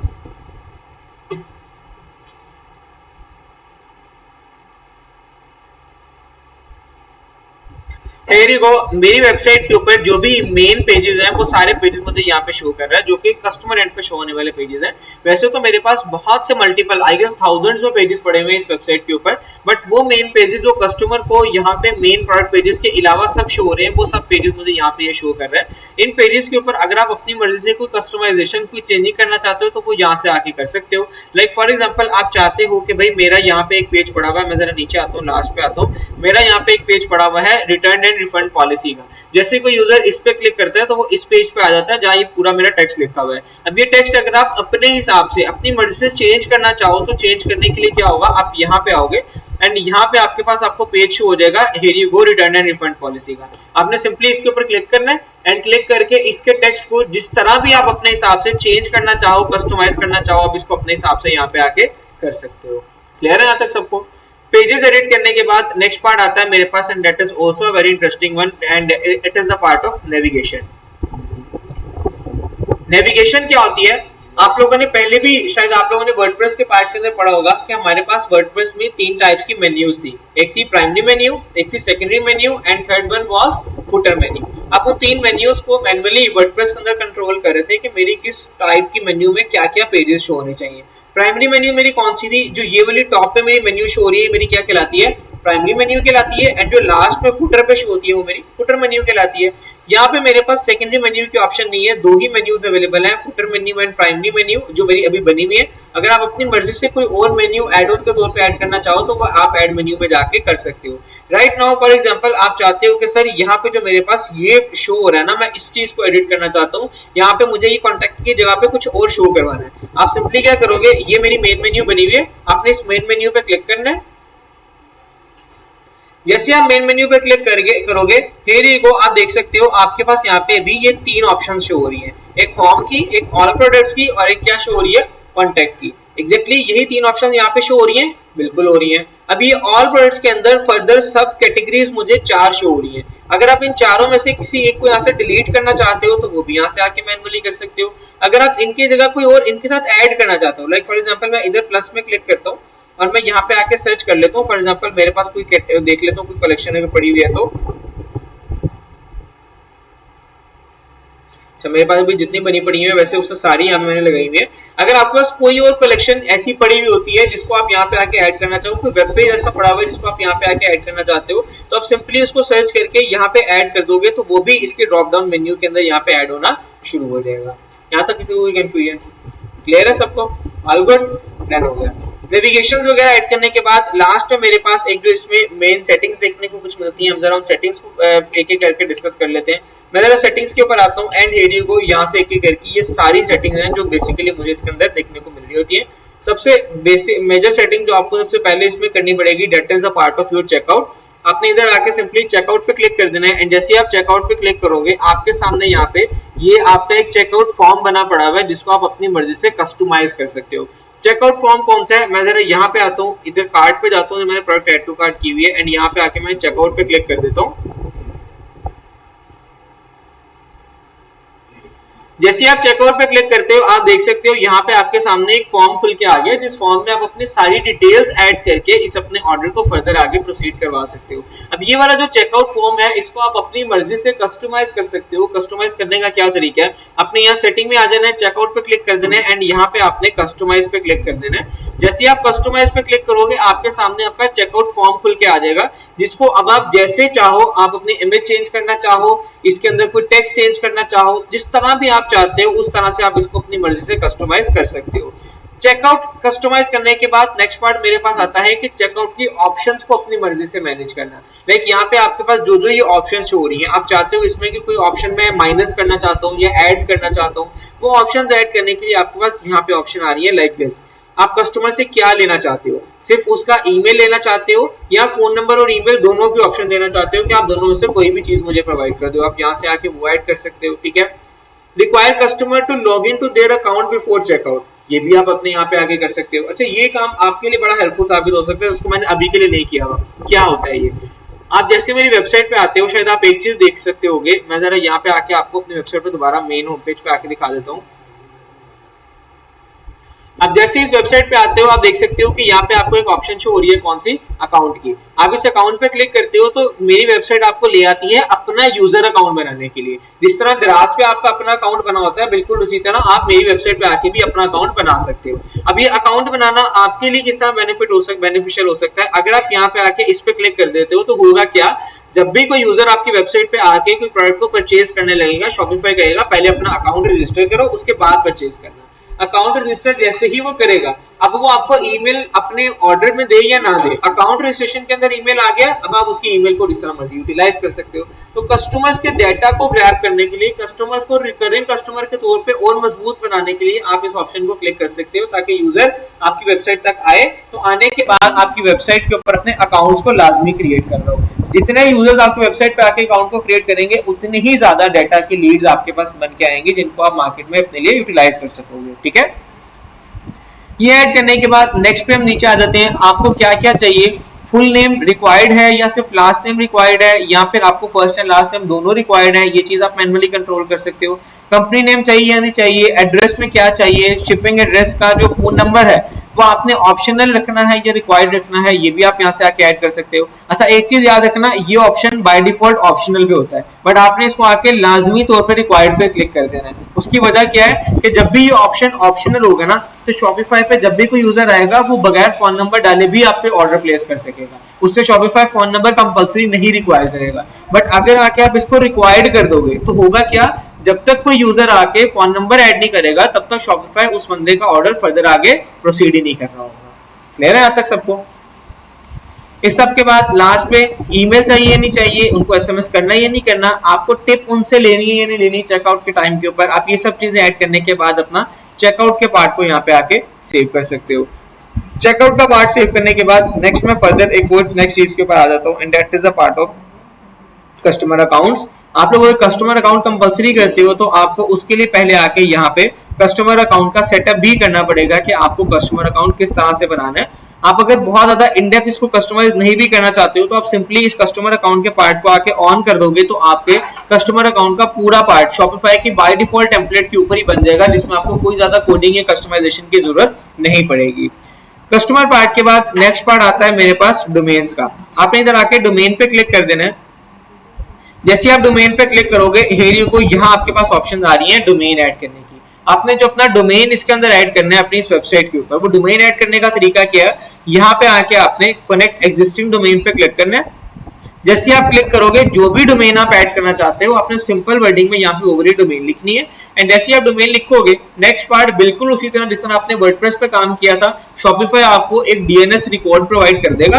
आपने वो डीएनएस रिकॉर्ड जाके अपने डोमेन के डीएनएस रिकॉर्ड में पेस्ट कर देना है। जैसे आप जाके पेस्ट करोगे आपकी वो वाली डोमेन बाय डिफॉल्ट क्या हो जाएगी, आपके शॉपिफाई स्टोर के साथ कनेक्ट हो जाएगी। क्लियर है यहाँ तक सबको?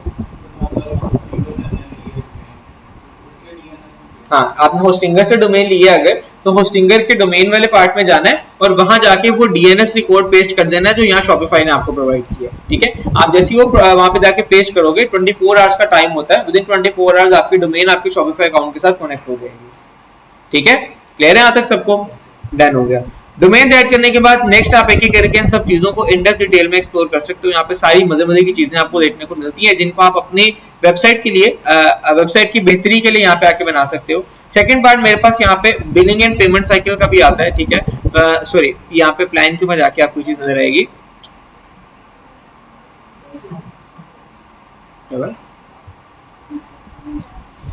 यहाँ पे प्लान के अंदर आके आपको ये चीजें नजर आएंगी। लाइक फॉर एग्जांपल आप इधर आते हो और इधर आके कहते हो कि भाई मैं अपना प्लान को चेंज करना चाहता हूँ। आप इधर चेंज प्लान पे क्लिक करोगे, जैसे ही क्लिक करोगे तो हेरी को ये कुछ शॉपिफाई के बेसिक प्लान्स हैं जिनको यूज करते हुए आप अपना शॉपिफाई स्टोर बना सकते हो। पहला एक महीना तो $1 पे है, फ्री है, ठीक है, चलेगा। नेक्स्ट पार्ट आता है मेरे पास इन 4 प्लान्स का। सबसे पहला और सबसे सस्ता प्लान कौन सा है? $19 वाला, जिसके ऊपर मैं काम कर रहा हूँ। अगर आपको ये ईयरली लोगे तो आपको $228 का पड़ेगा, जितना का मुझे पड़ा हुआ है, जो मुझे टोटली अराउंड टैक्स वगैरह डाल के कॉस्ट किया था 70,000 पर ईयर का, जो मैंने आपको बताया था। नेक्स्ट मेरे पास कुछ एडवांस्ड फीचर्स के साथ ये वाले प्लान देखने को मिलते हैं। $50 per month, $300 per month and last में $2,300 पर मंथ का भी प्लान मिलता है, जो कि आपके लेवल पे तो नहीं बट बहुत बड़े लेवल के बिजनेसेस के लिए यूज किया जाने वाला प्लान है। बाय डिफॉल्ट अगर आप अपने लेवल पे काम करना चाहो तो दिस प्लान $19 पर मंथ वाला जो प्लान है वो आइडियल प्लान है आपके लिए। आपको इससे ज्यादा शायद किसी चीज की जरूरत नहीं पड़ेगी इनिशियली इस प्लान से ऊपर। ये प्लान आपकी ऑल बेसिक नीड्स को कवर कर जाएगा जो भी आपको एक बेसिक लेवल के ई कॉमर्स स्टार्टअप के लिए रिक्वायर्ड होंगी। क्लियर है यहाँ तक सबको? किसी को क्लियर? नहीं, एडिशनल यूजर्स नहीं मैं इसमें ऐड कर सकता। हाँ, पार्शियल एक्सेस दे सकता हूँ किसी को, बट मैं यूजर्स नहीं ऐड कर सकता। यूजर इसमें एक ही अलाउ होता है। जैसे वर्डप्रेस में था ना, मल्टीपल यूजर्स ऐड कर रहे थे, इसमें वो नहीं हो सकता, बट मैं इसमें पार्शियल एक्सेस दे सकता हूँ किसी काम की किसी बंदे को। वो देने के लिए मेरे पास यहाँ पे ऑप्शन आती है, मैं आपको एक दफा दिखा देता हूँ। आपने यूजर्स एंड परमिशंस में जाना है, यहाँ पे नीचे आ जाना है एंड ये है रिगो। यहाँ पे आपके पास ऑप्शन आती है ये कोलैबोरेटर रिक्वेस्ट कोड की। आपने सिंपली क्या करना है, अपना जिसको भी आप एक्सेस देना चाहते हो उस बंदे को आपने कहना है कि ये मेरा 8094 कोड है, इस पे जाके मुझे रिक्वेस्ट भेजो। वो आपको 8094 अपने पोर्टल में जाके कोड लिख के रिक्वेस्ट भेजेगा, तो आप उसको यहाँ से आके एक्सेप्ट कर लोगे। जिस तरह मेरे पास अवाडा सपोर्ट की रिक्वेस्ट आई हुई है, इसी तरह आपको यहाँ पे रिक्वेस्ट होना शुरू हो जाएगी। आप जैसे उसको एक्सेप्ट करोगे तो उसके पास पार्शियल एक्सेस चली जाएगी, वो अपने अकाउंट से पार्शियली आपकी वेबसाइट को कंट्रोल कर सकेगा। लाइक जिस तरह मेरी वेबसाइट के ऊपर स्टार्टिंग में अवाडा काम नहीं कर रहा था, मैंने इनकी कस्टमर सपोर्ट को कॉन्टेक्ट किया, उन्होंने कहा हमें आप पार्शियल एक्सेस दें, लिमिटेड परमिशन दें, हम आपकी वेबसाइट पे इसको ठीक कर देते हैं। मैंने उनको लिमिटेड परमिशन दी, वो मेरी वेबसाइट पे आए और आके उन्होंने मेरी वेबसाइट पे इसको ठीक कर दिया। तो पासवर्ड आपने किसी को नहीं देना। अगर कभी किसी से छोटा मोटा काम पड़ भी जाता है तो आप उसको पार्शियल एक्सेस दे दोगे, क्योंकि यूजर्स अभी आप इस अकाउंट में क्रिएट नहीं कर सकते। ठीक है, परमिशन डिपेंड करता है ना आप क्या काम करवाना चाहते हो। लाइक फॉर एग्जांपल मुझे तो इनसे अपने अवाडा की ऐप को ठीक करवाना था, तो मैंने ऑल एप्स के पार्ट की एक्सेस दे दी थी इनको कि ठीक है ऐप्स के अंदर जितना भी काम है वो सारा आप एक्सेस ले सकते हो। आप जो भी एक्सेस देना चाहो आपको वो ऑप्शन शो करता है टिक बॉक्स में कि आप क्या एक्सेस देना चाहते हो। उस ऑप्शन को सेलेक्ट करो और उनकी रिक्वेस्ट को एक्सेप्ट कर लो। सिर्फ उसी पार्ट की ऑप्शन आपको उसी पार्ट की एक्सेस अगले बंदे के पास चली जाएगी आपकी। ठीक है, कौन सी सबसे डेंजरस ऑप्शन तो फुल कंट्रोल एक्सेस वाली होती है, बट वो फुल कंट्रोल एक्सेस अभी आप इसमें देख ही नहीं सकते, फुल कंट्रोल एक्सेस में ये होता है कि वो यूजर आपकी वेबसाइट पे आके आपको रिमूव कर सकता है और खुद ही ऑनर बन सकता है उसका, ठीक है। तो वो चीज नहीं करनी। सेकंड नंबर पे इस पे डेंजर जोन वाला पार्ट होता है जिसमें आप ईमेल ट्रांसफर कर देते हो। लाइक आपके पास अभी अपने ईमेल के ऊपर सारा सेटअप बना हुआ है, आप किसी और का ईमेल इसके अंदर ऐड कर देते हो। अगर आपने ईमेल ऐड कर दिया तो देन भी वो आपको डिच करा सकता है, टॉपी करा सकता है। तो उस टॉपी और डेथ से बचने के लिए आपने कोशिश करनी है कि जिस ईमेल पे शॉपिफाई स्टोर बना रहे हो वो ईमेल सिर्फ आपके पास हो, ईमेल किसी आपके दूसरे एक्स्ट्रा फोन में लॉगिन ना हो, किसी एक्स्ट्रा जगह पे लॉगिन ना हो, उसका पासवर्ड किसी तीसरे बंदे को ना बताओ। ये भी आपने कोशिश करनी है कि जिस ईमेल पे आप शॉपिफाई अकाउंट बना रहे हो वो आपका ईमेल सिर्फ एक ही जगह पे लॉगिन हो, क्योंकि जितने ज्यादा मोबाइल में, जितने ज्यादा लैपटॉप्स में लॉगिन होगा उतना आपके लिए मुश्किल होगा कल को उसको हैकर से बचा के रखना। एक ही मोबाइल में, एक ही लैपटॉप में लॉगिन होगा तो आपके लिए हैकर से बचाना जरा आसान होगा। सेकेंडली मैं हमेशा रिकमेंड करता हूँ, कोशिश करो मल्टीपल अकाउंट्स में ज्यादा अलग अलग मोबाइल फोन्स में लॉगिन हो तो हैकर्स के लिए जरा इजी हो जाता है उसको एक्सेस करना, ठीक है। सेकेंडली एंड्रॉइड फोन्स में थोड़ा ज्यादा इजी हो जाता है हैकर्स के लिए एक्सेस करना, तो मैं हमेशा रिकमेंड करता हूँ कि आप लोगों ने अगर इन चीजों को बचा के रखना है तो iOS के अंदर लॉगिन करके रखो, एंड्रॉइड फोन से बचा के रखो। हाँ, अगर आपकी मजबूरी है, आपके पास सिर्फ है ही एंड्रॉइड फोन, तो उस केस में तो आप एंड्रॉइड में लॉगिन कर लो। लैपटॉप में भी विंडोज की जो सेफ्टी है वो बहुत ज्यादा स्ट्रॉन्ग नहीं है, तो यस विंडोज के अंदर भी कहीं ना कहीं थोड़ा बहुत रिस्क फैक्टर जरूर रहता है, बट यस इतना भी इजी नहीं है कि विंडोज से कोई भी बंदा आके हैक कर सकता है आपका फोन। आईफोन ले लो या मैकबुक ले लो, उसमें भी ये वाले मसले नहीं आते। बट सेकंड नंबर पे ये भी होता है कि अगर आपका जो फोन, स्पेशली जितनी ये वाली कंपनीज आती हैं, टेक्नो की आ गई, इन्फिनिक्स की आ गई, आपके पास हीरो वीगोटेल आ गई, इस तरह की जितनी लोकल चाइनीज कंपनीज है ना आपके पास, इन कंपनीज में आपके पास ज्यादा बड़ा रिस्क फैक्टर है हैकिंग का। इन कंपनीज के फोन में तो बहुत इजीली हैक हो सकते हैं। अगर आप थोड़े से स्टैंडर्ड के मोबाइल फोन लेते हो तो उसके अंदर फिर चांस थोड़ा सा कम होता है हैकिंग का, ठीक है। उसके अंदर आपका फिर अकाउंट कहीं ना कहीं थोड़ा बहुत सेफ्टी के मद के अंदर रह रहा होता है। क्लियर है यहाँ तक सबको? किसी को कोई कंफ्यूजन? ऑल गुड, डन हो गया।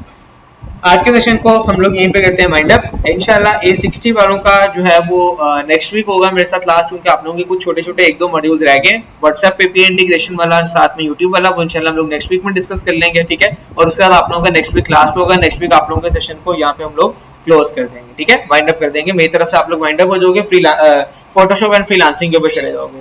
मीनवाइल DCSIT का आज लेक्चर मेरे साथ लास्ट था।